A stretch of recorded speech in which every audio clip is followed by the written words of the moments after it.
نحمده ونصلي ونسلم على رسوله الكريم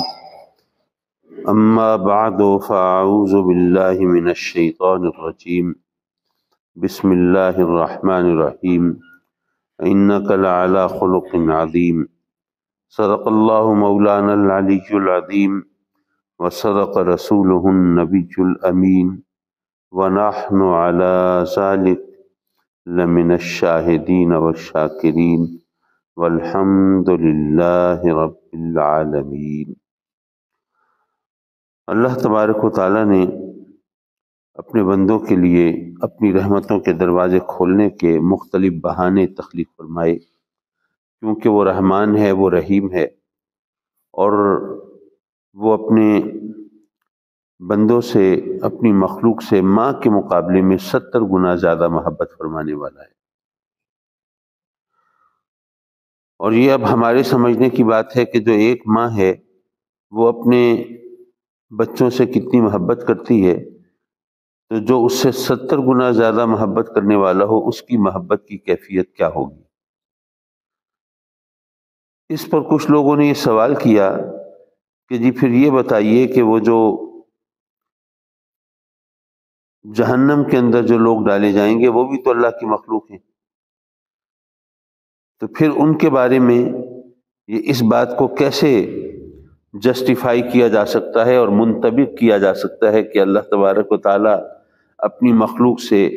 70 گنا زیادہ محبت فرماتا ہے۔ ایک ماں ہے، وہ اپنے بچے کو آگ میں تو نہیں ڈال سکتی، اس طرح جلا تو نہیں سکتی۔ اس کا بڑا سیدھا سادہ جواب یہ ہے کہ ماں اپنے بچے کو نہ آگ میں ڈال سکتی ہے، جلا سکتی ہے، نہ اسے زمین میں دبا سکتی ہے، نہ اس کو کوئی اور ایسا نقصان پہنچا سکتی ہے جس کی تلافی اس کے لیے ممکن نہ ہو۔ اگر کوئی شرارت کرتا ہے بچہ تو اس کو وہ سزا دیتی ہے، تھپڑ بھی مار دیتی ہے، بعض اوقات ڈنڈے سے بھی اس کی خبر لے سکتی ہے، بعض اوقات اس کو ایک آدھ وقت کا فاقہ بھی کرا سکتی ہے، اچھا جی تم نے یہ کام کیا ہے پھر تمہیں آج روٹی نہیں ملے گی۔ تو کوئی ایسی سزا تو دے سکتی ہے جس کی وہ تلافی کر سکتی ہو، لیکن ایسا نقصان نہیں پہنچا سکتی جس کی تلافی اس کے لیے ممکن نہ ہو۔ اور دوسری بات یہ ہے کہ جب تک بچہ زندہ ہے، صحیح سلامت ہے، تو اس وقت تک تو وہ ماں اس کی خدمت بھی کرتی ہے، اس سے محبت بھی کرتی ہے، پرورش بھی کرتی ہے۔ لیکن اگر بچہ دنیا سے رخصت ہو جائے تو ظاہر ہے کہ پھر وہ اپنے عقیدے کے مطابق، اپنے طور طریقوں کے مطابق، اگر اس نے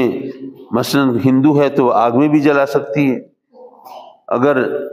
دوسری قوموں سے تعلق رکھتی ہے تو زمین میں بھی دفنا سکتی ہے۔ تو اب یہاں پر دیکھنے کی بات یہ ہے کہ رب کائنات نے کافروں کے بارے میں قرآن مجید میں فرمایا وَإِنَّكَ لَا تُسْمِعُ الْمَوْتَىٰ، اے محبوب یہ کافر اگر آپ کی بات نہیں سنتے، آپ کا پیغام قبول نہیں کرتے، اگر آپ کے بتائے دکھائے ہوئے راستے کو اختیار نہیں کرتے، صراط مستقیم پہ نہیں آتے،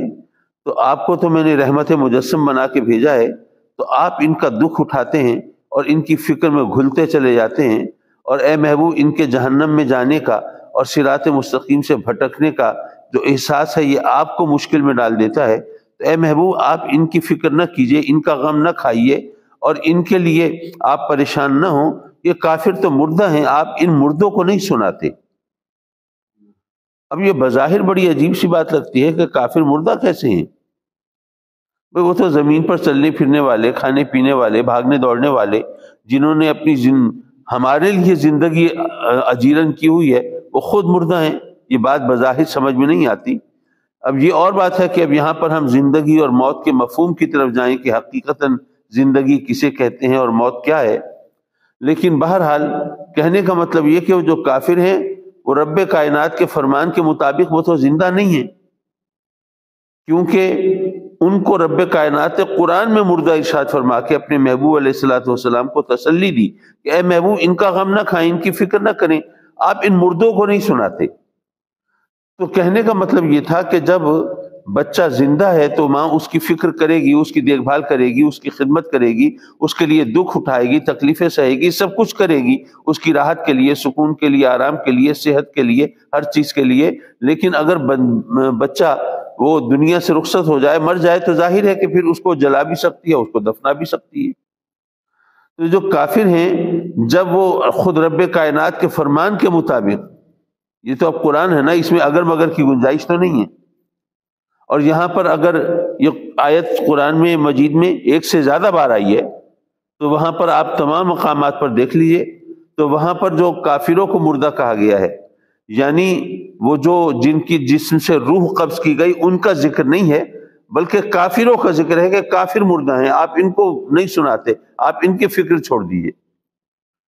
تو رب کائنات نے گویا یوں کہیے کہ زندگی کا جو معیار مقرر فرمایا ہے، اس کے مطابق وہ کافر جب مردہ ہیں تو پھر ان کو آگ میں جلایا بھی جا سکتا ہے، ان کو وہ عذاب بھی دیا جا سکتا ہے۔ اور دوسری بات یہ کہ ماں بچے کو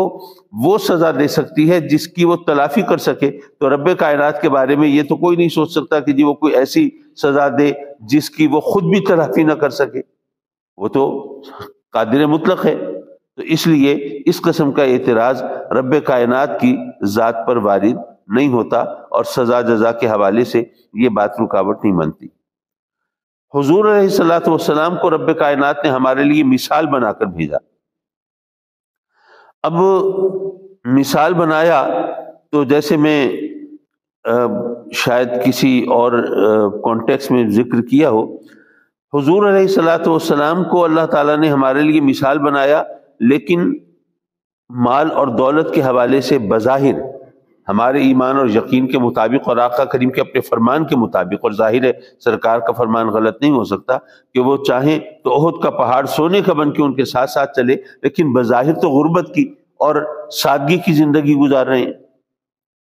ویسے تو اگر وہ چاہیں تو بے شک ہر نعمت ان کے دسترخوان پہ میسر ہو، اور جنت کی نعمتیں بھی وہاں موجود ہوں، لیکن جس طرح آپ نے جو انداز حیات اپنایا وہ بھی ہمارے سامنے ہے۔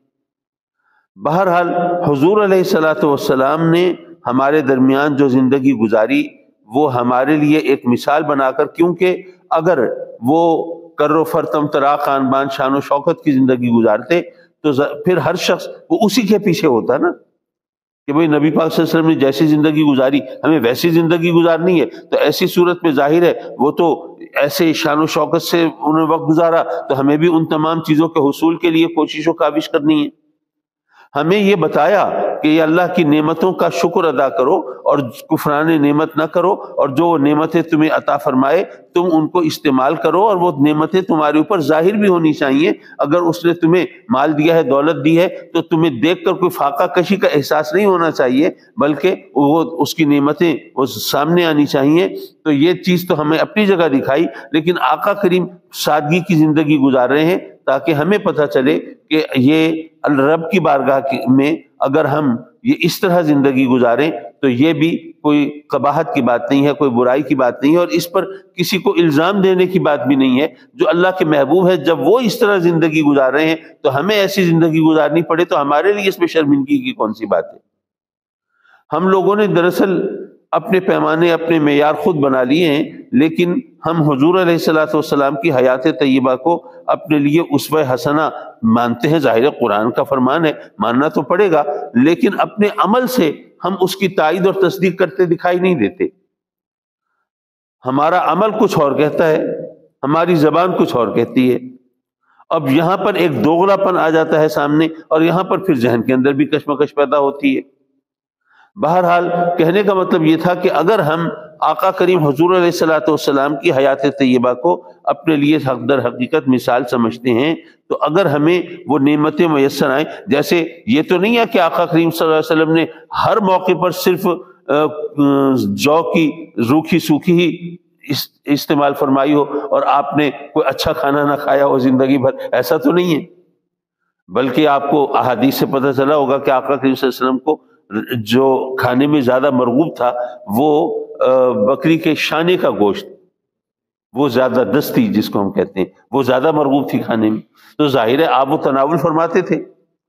تو یہ مطلب نہیں ہے کہ آپ نے بس ہر وقت صرف روکھی سوکھی تناول فرمائی، بلکہ آپ نے اللہ کی ان نعمتوں سے بھی استفادہ کیا تاکہ ہمارے لیے اس میں مثال قائم رہے۔ آپ اگر پیوند لگے کپڑے زیب تن فرما رہے ہیں تو ایسا بھی ہے کہ آپ ایک قیمتی یمنی شال اوڑھے ہوئے ہیں اور کسی سائل نے آ کر سوال کیا ہے تو آپ نے اس کو بغیر تردد کے عطا فرما دی ہے، اور آپ کی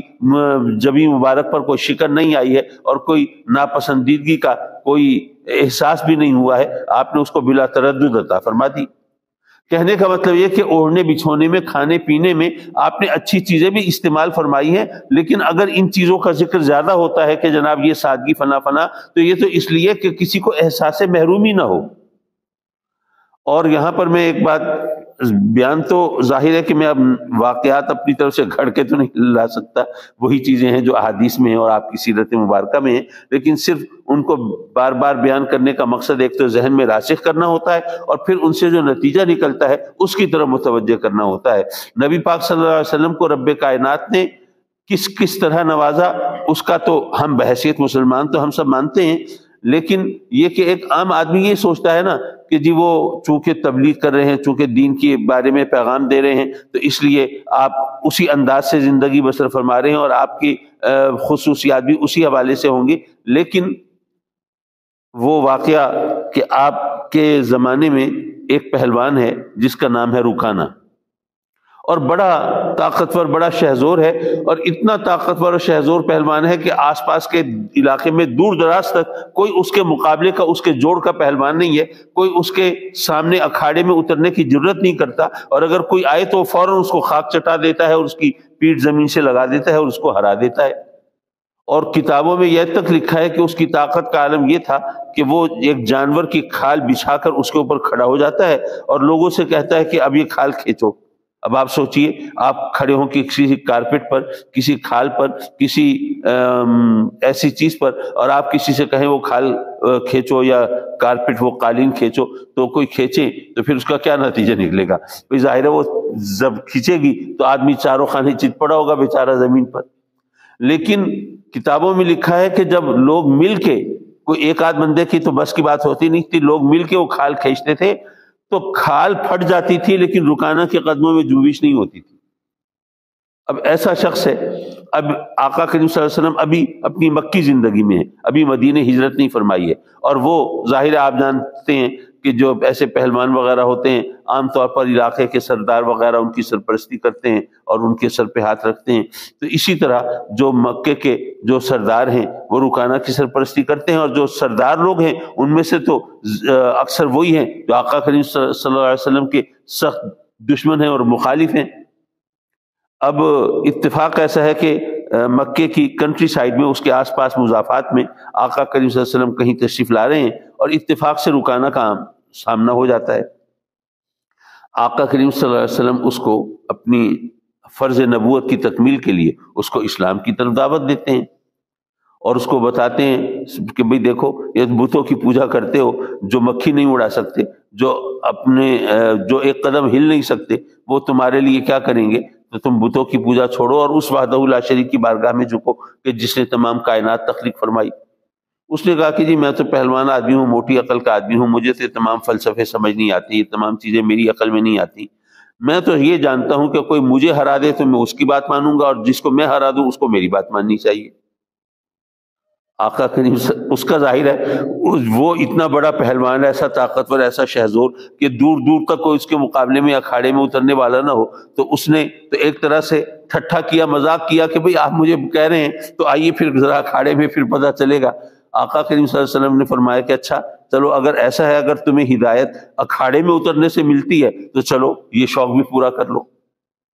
اب وہاں پر مکے کی مضافات میں ہیں، وہاں پر کچھ اور لوگ نہیں ہیں، کوئی ساتھی نہیں ہے، کوئی تماشائی نہیں ہے، کوئی دیکھنے والا نہیں ہے، اور کوئی ریفری بھی نہیں ہے۔ بہرحال آپ اس کا یہ چیلنج قبول فرماتے ہیں تو وہ ایک طرح سے اپنے خیال کے اندر بڑا خوش ہو جاتا ہے کہ بھئی اگر ویسے میں کسی کے ساتھ کسی کو کوئی مار پیٹ کروں تو میرے اوپر الزام آئے گا کہ بھئی تم اپنی پہلوانی کے نشے میں تم اس طرح مخلوق خدا کو تنگ کرتے ہو. لیکن اگر کوئی میدان میں اکھاڑے میں آئے تو ظاہر ہے کہ وہاں پر تو داؤ پیش رکھتے ہوئے کسی کے ساتھ کوئی ہاتھ زور سے پڑ جائے, کچھ ہو جائے تو کوئی الزام تو نہیں دے سکتا. تو چلو یہ تو پھر مجھے اپنے سرداروں کو, اپنے سرپرستوں کو خوش کرنے کا موقع مل رہا ہے. وہ جناب وہاں اکھاڑے میں وہ مقابلے میں آ جاتا ہے. اب اس کو سمجھ نہیں آتی, اب اس کے اپنی دانش میں تو کوئی اس کے مقابلے میں آ نہیں سکتا, اور آقا کریم صلی اللہ علیہ وسلم وہ کبھی اکھاڑے میں اترے نہیں, انہوں نے زور لگایا نہیں, انہوں نے پہلوانی میں کبھی نام کمایا نہیں, اور وہ ایک اس حوالے سے تو ایک عام انسان کی حیثیت سے شہرت رکھتے ہیں. تو وہ رکانہ جو ہے وہ اپنی طاقت کے زام میں آتا ہے سامنے, لیکن اس کو سمجھ نہیں آتی, اس کو لگتا ہے جیسے کوئی بجلی چمک گئی اور جناب دیکھتے دیکھتے وہ زمین پہ چت پڑا ہے. اب اس کو ظاہر ہے کہ بات اس کو ماننے میں تعامل تھا کہ جی انہوں نے واقعی یہ مجھ سے بڑے زیادہ شہزور ہیں اور طاقتور ہیں اور انہوں نے مجھے اس طرح پچھاڑ دیا. اس نے فوراً یہ خیال کیا کہ لگتا یہ ہے کہ انہوں نے ذرا میری بے خبری کا فائدہ اٹھایا, میں ذرا بے نیاز تھا کہ جی میرے مقابلے میں ایک عام آدمی ہے تو انہوں نے کیا کرنا ہے, تو میں جو ذرا تھوڑا سا لاپرواہ ہو گیا تو انہوں نے میری لاپرواہی اور بے نیازی سے فائدہ اٹھایا اور کوئی داؤ لگا دیا, لیکن اب میں محتاط رہوں گا. اس نے رکانہ نے کہا کہ جی دیکھیے آپ مجھے تبلیغ کرنے آئے تھے, میں نے کہا کہ میں آپ نے مجھے ہرا دیا تو میں آپ کی بات مان لوں گا, میں اس وقت نہ جانے کس خیال میں تھا, آپ نے مجھے اس طرح چت کر دیا, اگر ایک بار پھر آئے آپ میرے مقابلے میں, اگر پھر آپ نے مجھے ہرا دیا تو ظاہر ہے کہ آپ کا پیغام تو میں مان ہی لوں گا جیسے میں نے پہلے کہا ہے, اور میرے پاس اتنا بڑا ریوڑ ہے وہ بھی میں آدھا آپ کو دے دوں گا. آپ نے فرمایا ٹھیک ہے کوئی بات نہیں, آ جاؤ, پھر آ جاؤ. وہ پھر آیا ہے. اب رکانہ صاحب اپنے خیال میں جناب زیادہ محتاط ہو کر اور دیکھ بھال کے آئے ہیں, لیکن اس کی احتیاط اور دیکھ بھال کسی کام نہیں آتی, اور جناب جیسے سامنے آتے ہیں پھر اس کو سمجھ نہیں آتی کہ میرے ساتھ کیا ہوا, اور اسی طرح پھر وہ زمین چاٹ رہے ہیں اور زمین پہ پڑے ہیں چاروں خانے چیز. اب پریشان, لیکن پھر بھی اس کا ذہن یہ ماننے کے لیے آمادہ نہیں ہے. ایک چیز یہ ذہن میں رکھیے, اس میں ایک نزاکت اور باریکی یہ ہے کہ نبی پاک صلی اللہ علیہ وسلم جو ہیں وہ ان کی آپ کی عمر مبارک کیا ہوگی اس وقت, 40 برس کی عمر میں تو وحی نازل ہونا شروع ہوئی, اور ظاہر ہے کہ وحی کے نزول کے فوراً بعد کا تو یہ واقعہ نہیں ہے, اس درمیان میں 2 4 5 7 برس گزرے ہیں, کیونکہ آپ کی جو مکی زندگی ہے وہ 13 برس پر مشتمل ہے, تو 13 برس میں سے نہ جانے 5 سال گزرے ہیں, 8 سال گزرے ہیں, 10 سال گزرے ہیں, لیکن بہرحال وہ 45 برس کے تو کم از کم آقا کریم صلی اللہ علیہ وسلم اس وقت ہوں گے. اور آپ جانتے ہیں کہ آج کل ماشاءاللہ ٹیمیں جب اترتی ہیں آپس میں ایک دوسرے کے مقابلے میں, تو اگر کسی کھلاڑی کی عمر وہ کوئی 35 سال سے اوپر جا رہی ہو تو لوگ کہتے ہیں بڑے میاں کہاں آ گئے ہیں, یہ جناب خامخواہ ہماری ٹیم کو خراب کریں گے, ہرا دیں گے. تو یہ تو اس قابل نہیں ہے کہ آدمی کے قبا جو ہیں وہ مزمحل ہونا شروع ہو جاتے ہیں, اس کی طاقت زائل ہونا شروع ہو جاتی ہے, وہ بڑھاپے کی طرف جانا شروع ہو جاتا ہے. اب ذرا سوچئے جس کی عمر 45 کے لگ بھگ ہو اور اس کے مقابلے میں وہ علاقے کا اتنا شہزور پہلوان ہو, تو اس کا بظاہر تو عمر کے حوالے سے بھی اور باقی جو پہلوانی کا معاملہ ہے داؤ پیچ کا وہ تو ہم سب سمجھتے ہیں بظاہر کوئی نہیں تھا. تو رکانہ اس بات کو ماننے کے لیے کسی صورت میں تیار نہیں تھا کہ جناب یہ پہلوانی میں مجھے یہ دن دیکھنے میں دیکھنا پڑ رہا ہے. تو اس لیے اس نے کہا کہ اچھا جی ایک موقع پھر دیجئے, اگر اس بار بھی آپ نے مجھے ہرا دیا تو پورا ریوڑ آپ کا, اور آپ کا پیغام تو میں نے ماننا ہی ہے, آپ کا دین تو قبول کرنا ہی ہے. آپ نے فرمایا کوئی مسئلہ نہیں, آؤ پھر آ جاؤ. نتیجہ پھر وہی نکلتا ہے. اب چونکہ مکے کے مضافات میں ہے, وہاں پہ کوئی دیکھنے والا نہیں ہے, اب ظاہر ہے کہ اور کچھ کرنے کو نہیں, تو اب وہ مکہ شہر کی طرف چلتے ہیں. اب رکانہ جو ہے وہ سوچتا ہوا جا رہا ہے کہ اب اگر انہوں نے مجھ سے مطالبہ کیا وہ ریوڑ کا کہ بھئی تم شرط ہار گئے, اب مجھے ریوڑ دو اور میرا پیغام قبول کرو, تو میں کیا کروں گا. تو وہ سوچتا ہے کہ پھر مجھے کوئی فکر کی بات نہیں ہے, میں اگر تو ایک تو مکے میں کوئی شخص ویسے ماننے پر تیار نہیں ہوگا کہ انہوں نے مجھے ہرا دیا, ہر ایک کو پتہ ہے میرے مقابلے میں تو کوئی پہلوان بھی نہیں آ سکتا. اور اگر انہوں نے یہ کہا کہ نہیں جی ٹھیک ہے یہاں مکے کے اندر دنگل کرا لیں اور یہاں پر دیکھ لیں, تو اگر بالفرض وہاں پہ مجھے اسی طرح پھر ہرا دیتے ہیں تو میرے پاس بڑا سیدھا سا جواب ہے کہ جی میں پہلوانی میں مقابلہ کر سکتا ہوں, جادو میں تو نہیں کر سکتا. آقا کریم صلی اللہ علیہ وسلم پر تو سب یہی الزام لگاتے تھے نا کہ جناب یہ تو معاذ اللہ معاذ اللہ معاذ اللہ یہ تو جادوگر ہیں. تو اس نے کہا کہ میں اپنی جان چھڑا سکوں گا. آقا کریم صلی اللہ علیہ وسلم بھی سمجھتے ہیں تمام،